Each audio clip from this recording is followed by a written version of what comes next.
So good morning, everyone, and welcome to the session, Building Relationships with Industrial Partners.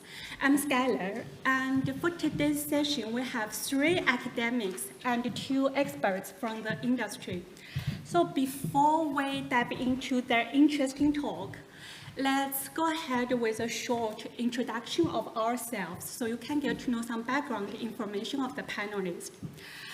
So I will start with myself. I'm Skylar. I'm a lecturer in international business at the University of Leeds. So I'm not from computer science school or engineering school, I'm from business school. So correct me if there's anything wrong for the technical terms. And so for my work, how is my work related to the digital research infrastructure?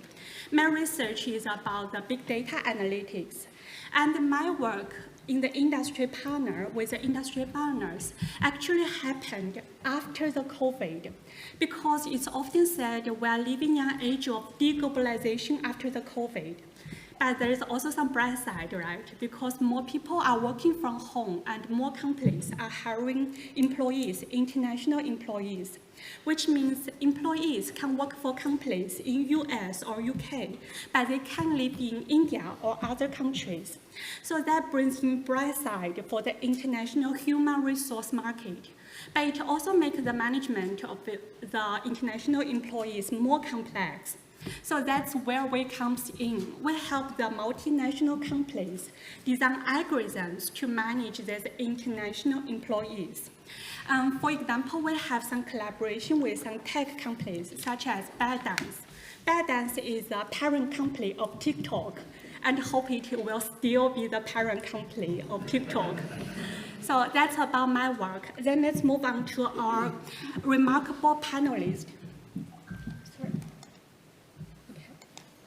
Let's move on to our remarkable panelist. Our first panelist is David. David is one academic, and after 25 years in industry, sorry about it. Yeah, you are much younger than I look like. So after 25 years in industry, David has finally got back to academia, and David collaborates with research colleagues, IT services, and the wider university community to implement the digital research strategy. That's really impressive. And then let's move on to Mass. Mass is also a colleague at the University of Leeds, and he's a lecturer in software engineering. And before Leeds, you also have a lot of interesting work experience. So Mass' work focuses on advanced computational techniques. His work spans across linear algorithms and also mathematics softwares. So then let's move on to Neil. Neil is a head of partnership and business engagement for computing and communications. Neil needs partnership and business engagement with the computing and also communication sectors, a lot of different sectors at Lancaster University. And then let's move on to Owen. Owen is also the founder and CEO of Red Oak Consulting. He has a lot of experience, interesting consulting experience, more than 40 years of HPC expertise, leading projects. It's the long way around, right? Finally, that's correct. Thank you, Owen. Then our final expert from the industry, Will. Will is a senior consultant at Alces Flight. Will specializes in high-performance computing and storage systems with more than 20 years in HPC. And he led a lot of projects with UK government, universities, and also commercial clients, and led a lot of technical solutions at his company. So please join me in welcoming all of our panelists to support.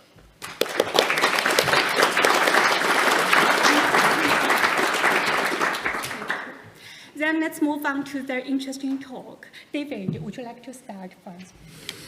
Okay, thank you very much. So thank you, Skylar. So I've been with the University of Leeds for 9 months now. Prior to that, I worked for Shell in Houston in Texas. As I've only been back in the UK for 9 months, mostly I'm freezing to death because it is very cold here. We've been asked to talk about our sort of industrial relationships. I'll talk about really from the Shell point of view, rather than from the Leeds point of view. So what sort of relationships did we have in Shell with universities? We were based in Houston, Texas, so we worked with Rice University, based in Houston, University of Texas in Austin, and San Diego in California. We did also have relationships with people like the University of Houston, University of Tennessee.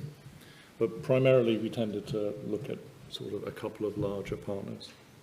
Some of the sort of questions we've been given here. So why did we do it in Shell, and what sort of value did we get from it? There are sort of three areas probably we looked at. One was the most obvious one, so trying to do some science. So we would either ask or be asked by the university to fund a project. Quite often it was initiated by us. We wanted to develop or look at a particular product or a particular algorithm. I worked a lot with geoscience, so looking for oil and gas. So a lot of it was sort of, how do we make better algorithms for finding energy reserves? So some of it was very specific and very targeted. We just wanted to know this thing. We did quite a lot of fellowships as well. So we wouldn't really see fellowships as having any particular outcome. So mostly we would just hand over money. The hope is that you get to talk to enough students, eventually you can recruit some of them. So that's fairly easy. It tends not to be a very big ask on that sort of thing.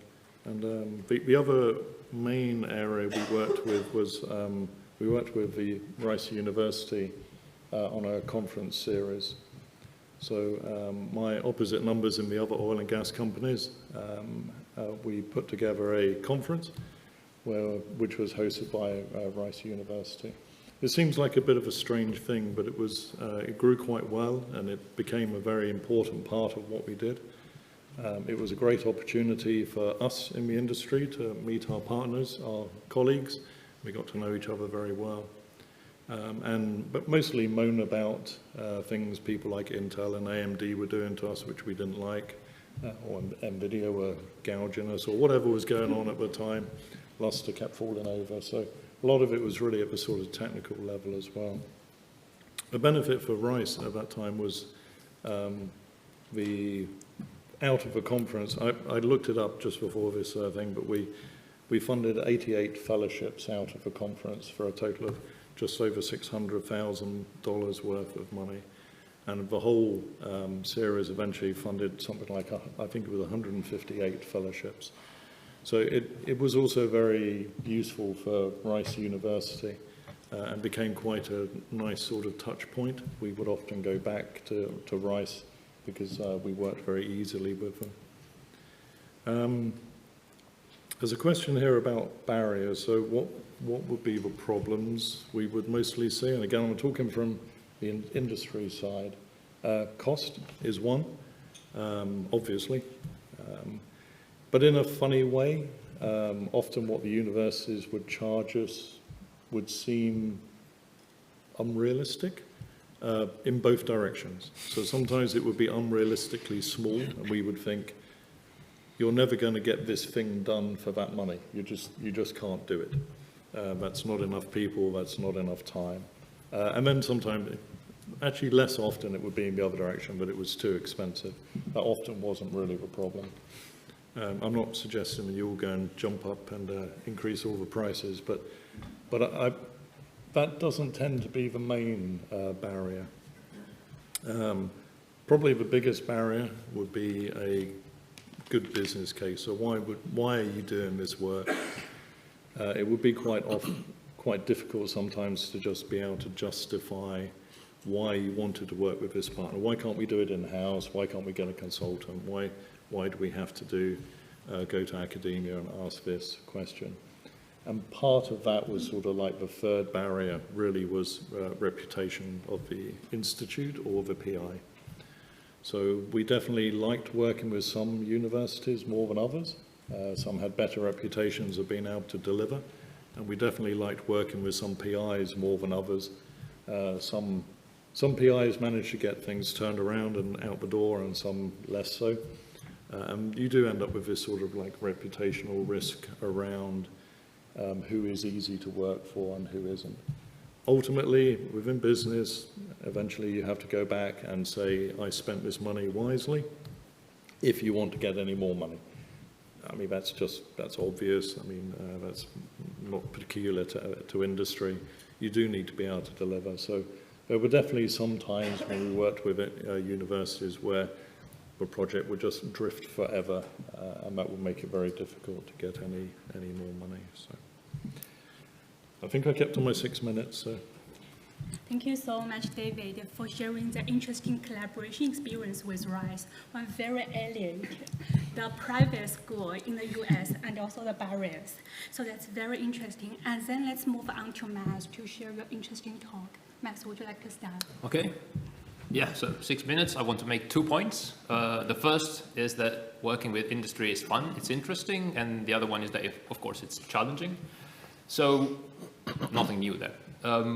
So why is it good for us to work with industry? So on the one hand, we get interesting problems that break existing algorithms, and they're not academic problems that we create just because we want to break the algorithms. It's things that arise in the real world that actually break them, so that's great.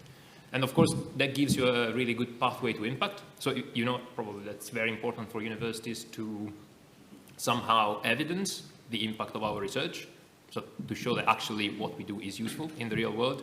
And if you have an industry application, that's probably one of the easiest way to do it. Of course, you need to get support from the company, and the company has to help you and provide some letter of support, typically. Okay, so that's why we do it. There are, of course, several challenges. I cannot tell you how to overcome them. I can give you some of the things that work for me, that have worked for me in the past. So how do we build and maintain a relationship with a company, industrial company?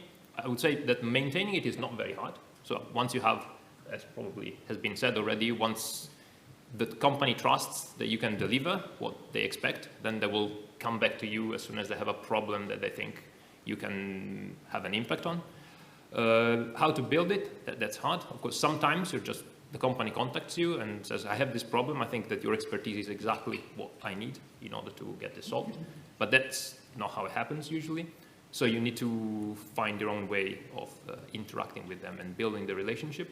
Things that have worked are, so one probably unexpected one is trying to contact people working in industry when they publish something, not necessarily a paper, that doesn't happen very often in industry, but if they have, I don't know, a blog post, for example, you just send your comments, send your suggestions, so that they know that you work in that area and that you might potentially contribute meaningfully to it.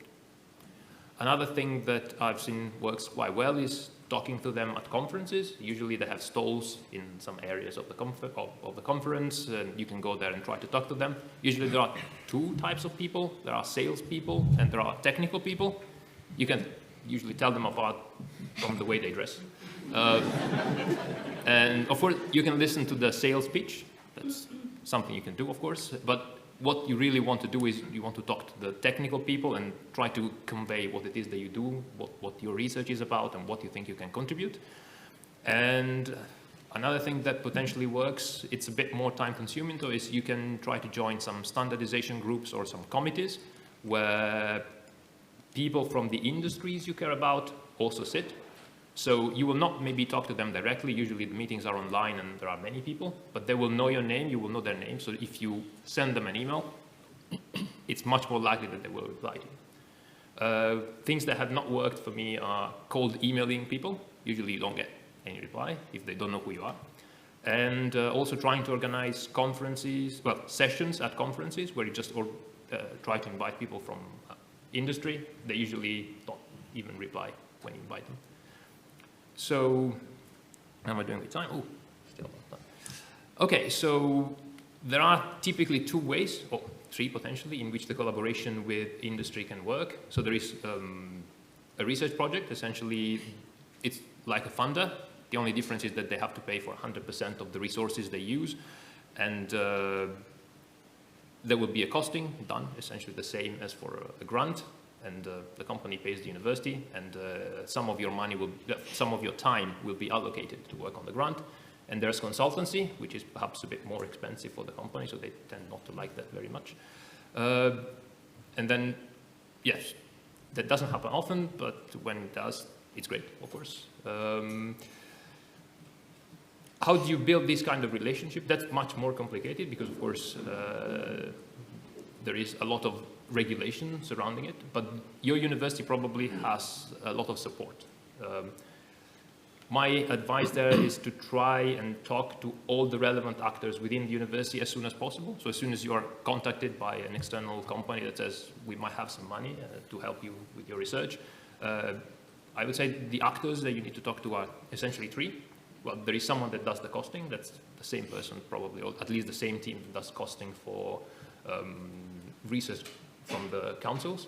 There will be a contract team, and they will look after, for example, NDAs and the terms of the contract, which are a bit different from what you would expect, perhaps. So there are a lot of things that you wouldn't think about, but have to be in the contract and will bite you later if you don't.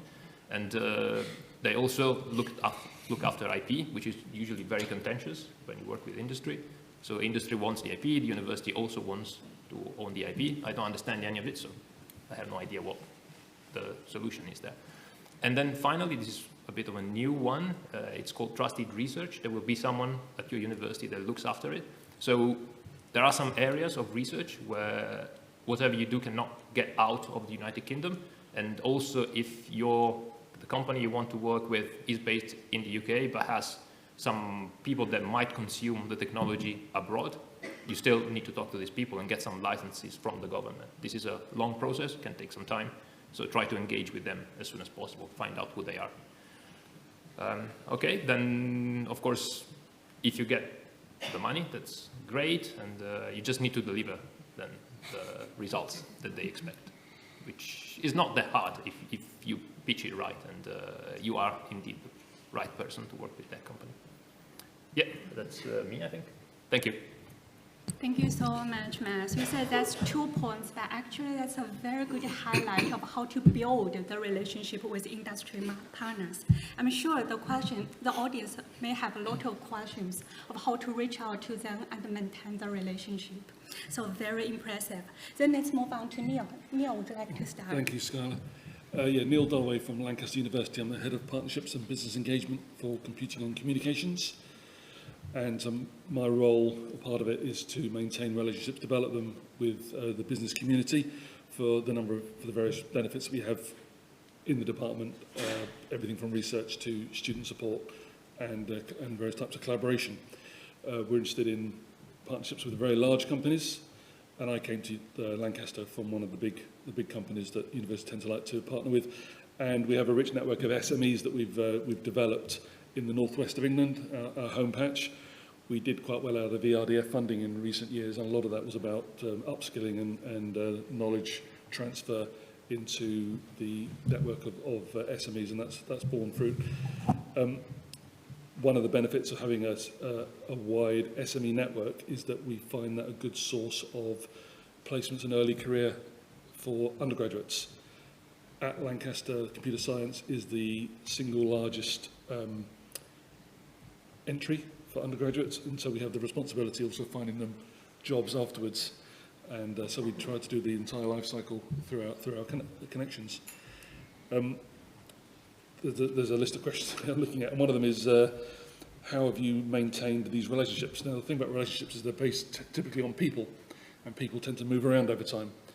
So when I came to Lancaster from BAE Systems a number of years ago, and I had a number of contacts in there, and so one of the first things I did was to sort of plug into that.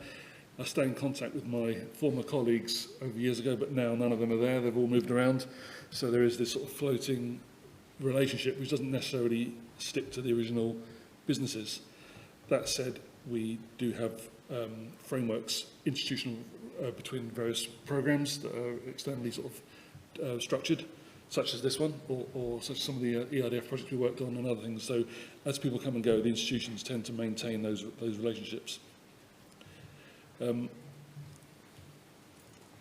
Yeah, there's another question at the end here about how have you dealt with industrial partners and institutional policies not aligning. Now, that is very interesting. There's a number of things that go on at universities that, with their policies and even student interests that don't align. So I'm from BA Systems originally years ago. My neighbour here was from Shell. We've had companies in life sciences, biotech, social media. Wherever you look, there's something that someone's going to object to in greater or lesser form. And we do find that there's a ever-increasing difficulty in engaging, particularly with the larger companies, and some of the more successful companies that are small. As they become large, we run into issues. Now, we tend to overcome these, but it does make it, there is an extra sort of layer of management or even cost sometimes in this. But the benefits are still there, but it's something that we are more aware of. Yeah, so I won't say anything about the DRI questions. I think that will be spoken about. But and what value have external partners brought to your team? Well, it's great because university exists for transfer of knowledge, information, research, relationships. Every relationship we have brings us something, not just commercial benefit, but student engagement. We understand about things that are going on and things that are developing early on, early technologies, early interests. So not all relationships are about money. I mean, a lot of them are, and that's nice, but it is about finding our path in our future research and our knowledge transfer. I think I'll leave it there for now. Thank you so much, Neil. Now I feel very jealous for the undergraduate students at Lancaster University because you built the entire life cycle support system for the undergraduate students. So very interesting talk and important talk for the student engagement. Thank you so much, Neil. Then let's move on to Owen. Owen, would you like to start? Hi, so I'm Owen Thomas from Reddick Consulting. I have been doing HPC for probably 35, 36 years. And in particular, I've been doing consulting. I started Reddick Consulting about 20 years ago. And we sit at that nexus between largely public bodies and industry. We're largely focused on delivery. We're not, so a lot of the stuff here was about strategic relationships. Our focus is on delivery relationships. And so there are essentially two relationships that we focus on. There's clearly our relationship with the customer. So we generally work client side, supplier side, though occasionally we work the other way around. Sorry, we don't generally work customer side, though occasionally we work supplier side. So we have a lot of experience dealing with suppliers and vendors. But also there's our relationship with the customer as well. I would say that it's got harder, actually. Maintaining relationships with HPC suppliers has got a lot harder. As the size of the companies grows, and so we've got a very, very small ecosystem now in HPC, and so those suppliers are much larger. And therefore, our negotiating position as a university or even as a research council is actually not very good. And it gets even worse when we start talking about cloud suppliers. So if we take Microsoft, for example, Microsoft is a $2 trillion, I think that's the latest, or like $3 company. They were able to find $100 billion to pour into the Arizona desert for a single project. So when you compare that level of money to the size of projects that we are going forward with to these people, our ability to influence them is down in the noise, which means you have to be very, very careful about your requirements, more careful than you would otherwise have been about your requirements. You have to be very, very careful about your contract, and you have to be prepared to enforce your contract. One of the things that I'm increasingly seeing is that the relationships from the supplier side are becoming increasingly transactional. They're not interested in relationships. They are interested in just, well, you paid me for this, so I'm going to deliver it. Or hopefully I'll deliver it. And the other side is that all relationships are personal. I mean, we've talked about that before, but all relationships are personal. And the importance of that personal relationship grows with the size of the company. So I have particular experience in Microsoft. What we see in Microsoft is that a person stays in a post for no more than 2 years, which means you are constantly having to rebuild a relationship. With small suppliers, it's fine, because actually you are able to build a relationship with the business in total and the founder, or the if your supplier has a turnover of, I don't know, £10 million, then you are going to be an important customer to them. If the supplier has a turnover or a value of $1 trillion, you're not even a rounding error. You really are not. And so, therefore, your contract is important. I think partners are partners and suppliers are clearly important. There's loads of stuff we cannot do. I don't think so much it's about expertise. I mean, we all have the expertise, but it's about capacity. If somebody comes to you with a big chunk of money and you need to spend it, then actually you're going to need some help. And I would say that there's a question here I've got. How have you dealt with industrial partners and institutional policies not aligned? The bad news is you're stuffed. You have to hope your contract is good enough. I'm currently working on one contract where we had a delinquent supplier, and the contract was poorly written, and so bad luck. So you have to really, really make sure that your contracts are good, and you have to make sure that your requirements are good. There, I'll give you some time. Thank you so much, Owen, for the very interesting ideas. Like Miles talked about how to build the relationship, but you bring it to the next level, how to grow the relationship. So that's very interesting. Then let's welcome to our last but not least panelist member. Where would you like to start? Yep, cool. Thank you. So my name's Will Mayers. I'm from a company called Alces. I was very lucky in my early career. I was a sponsored student at university, so I started with industry before I went to get my degree, and then I worked for that company for a few years afterwards. That was the UK security agency, GCHQ in Cheltenham, so I worked with them. I worked in NSA for a couple of years as well, and then went into industry after that. So at Alces, I'm what's called a solution consultant. I spend a lot of time talking to customers to work out what their requirements are. That sounds like I just sell clusters all day and AI all day, but absolutely we try to stay out of the big value stuff, so we don't transact hardware or cloud, but it is about building solutions for people that work. And when it's about industrial engagement, those solutions are absolutely different every time. There's a high-level playbook, there's a high-level set of rules that we work to, but every customer, every supplier is different. We work with a lot of public sector organisations, a lot of universities, a lot of friendly faces in the room. We also work with a lot of commercials, so a lot of F1 teams. We're based in F1 Valley in the UK. We work with health people, we work with governments, security, all sorts of people, and every group has their own set of expectations when they're working with people. I think listening to the rest of the panel, absolutely the key word here is relationships. It is about building those things, it is about maintaining them, and all relationships, and we know this, right? All relationships take work, and different people work in different ways. I think some of the most successful engagements that I've either seen created or helped create have been with like-minded people who want to share and solve a common goal.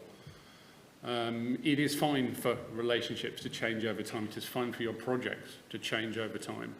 I think the feeling of an identity crisis or a feeling that we're not delivering what we could deliver impacts some of these relationships. As a group, I mean, we're mostly sort of public sector here in the room, you absolutely have things to give back to your industrial partners in exchange for their money, in exchange for their time, in exchange to help build those relationships.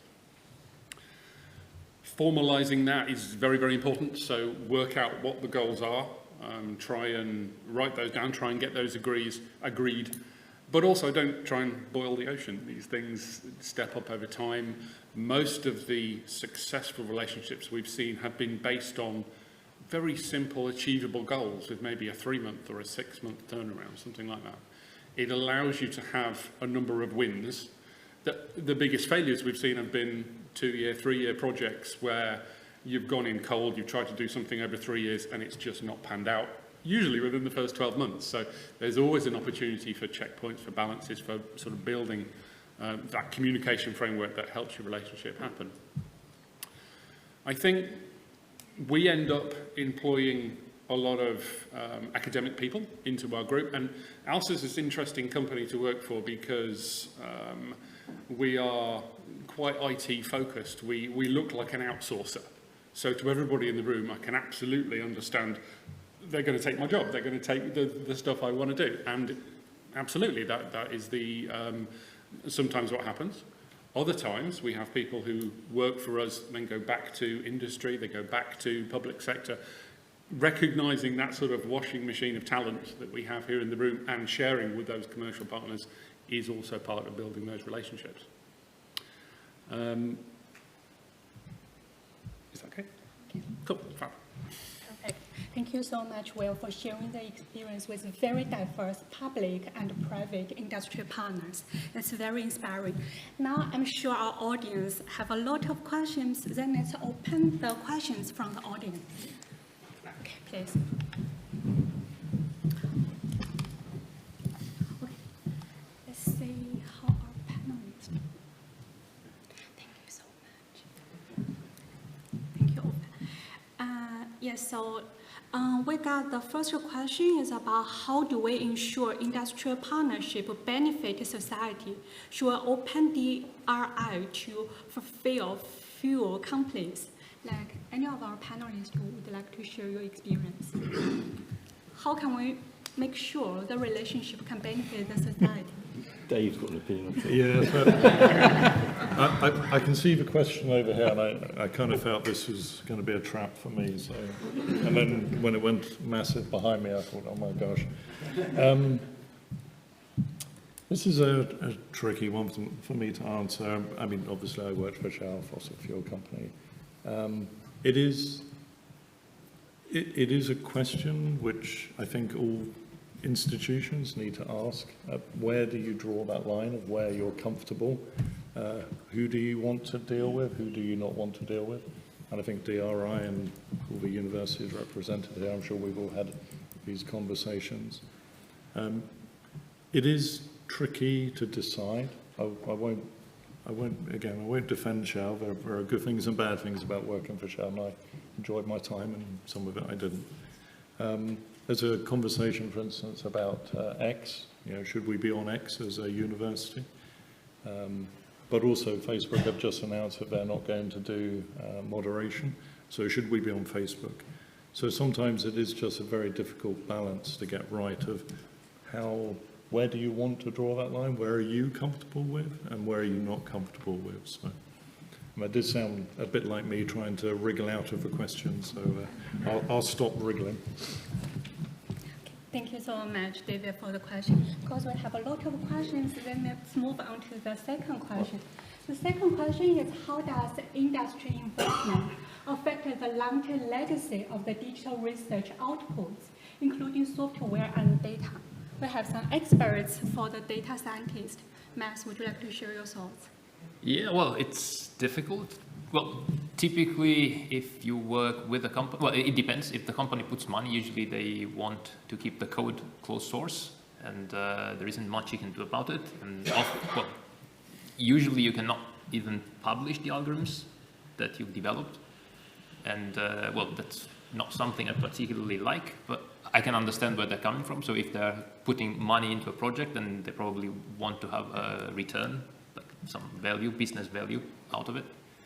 Yeah, it's difficult. I don't have an answer for it.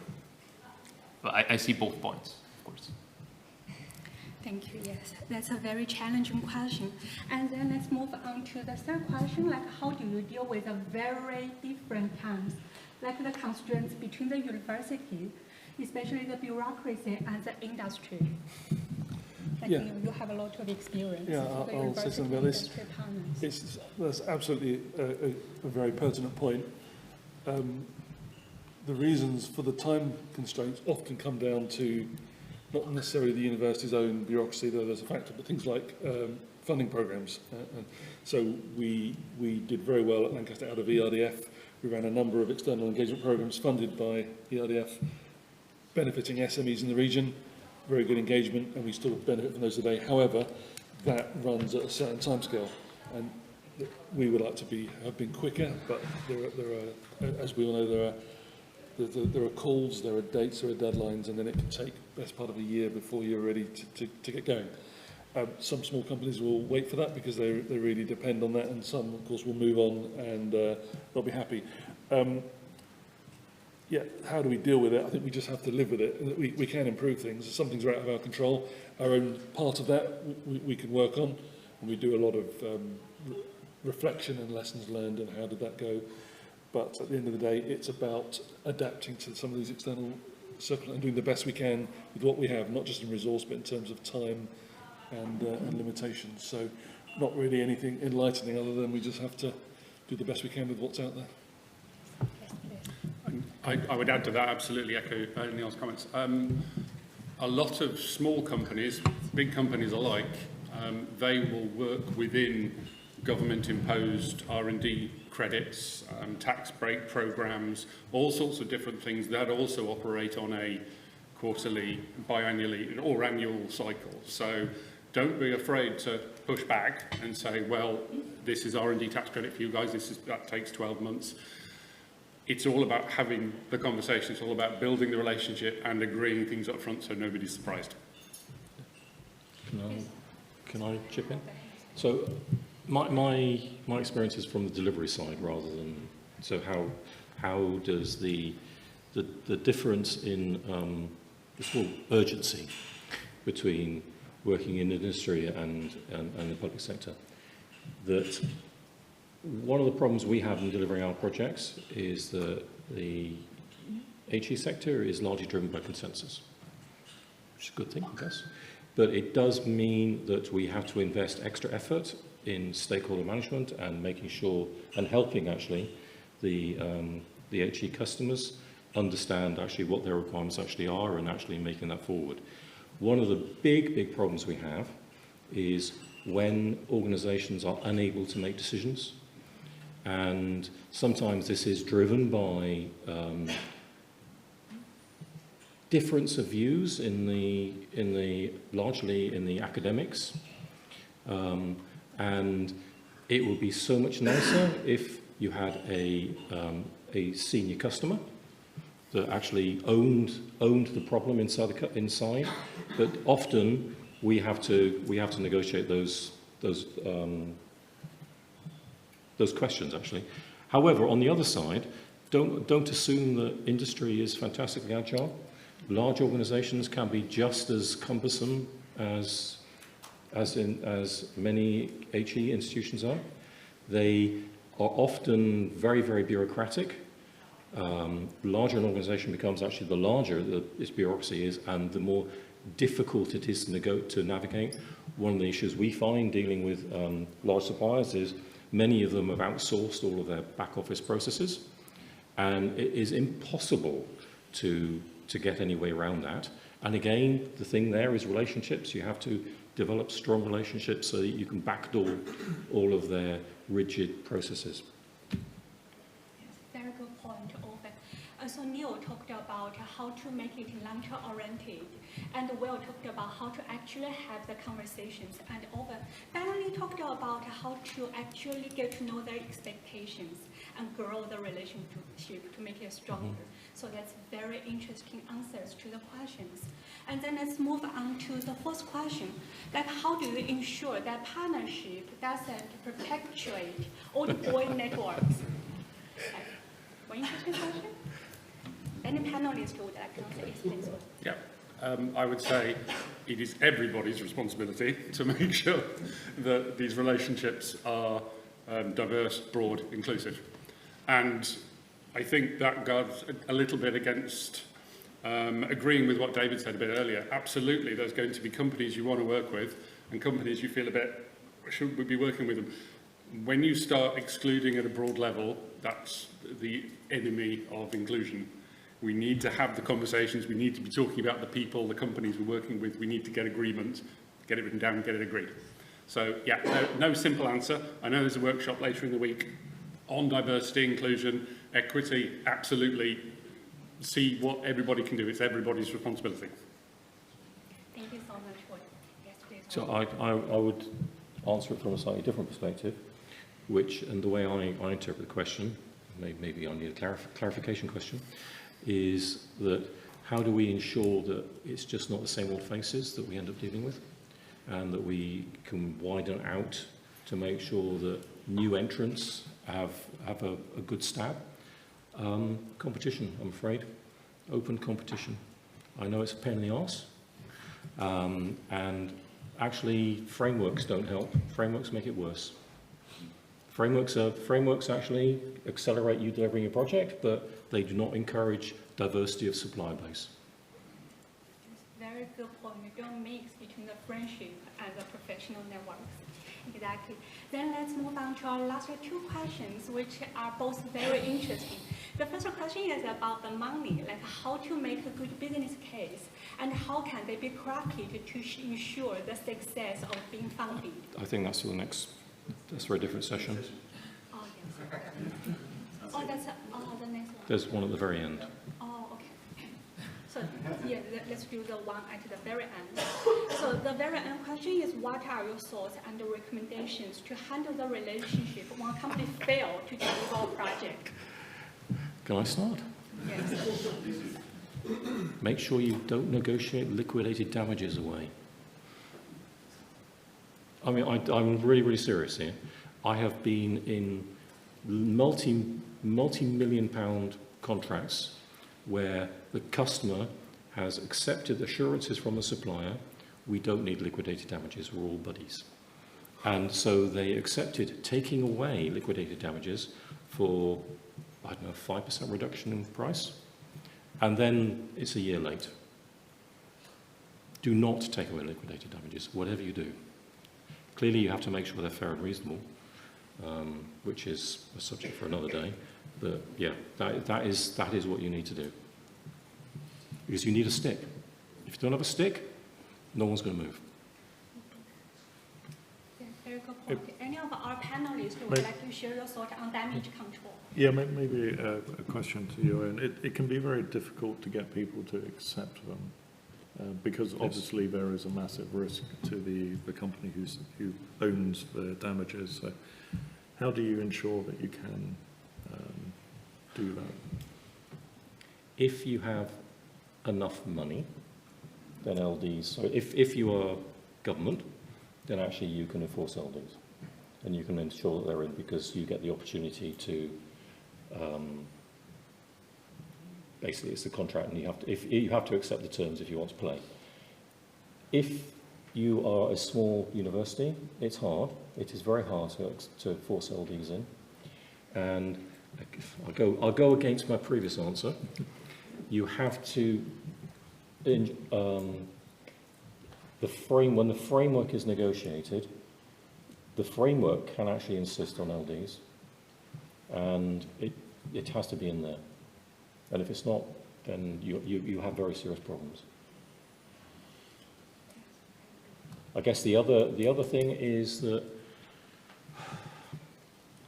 risk, at the end of the day, you hold all the risk.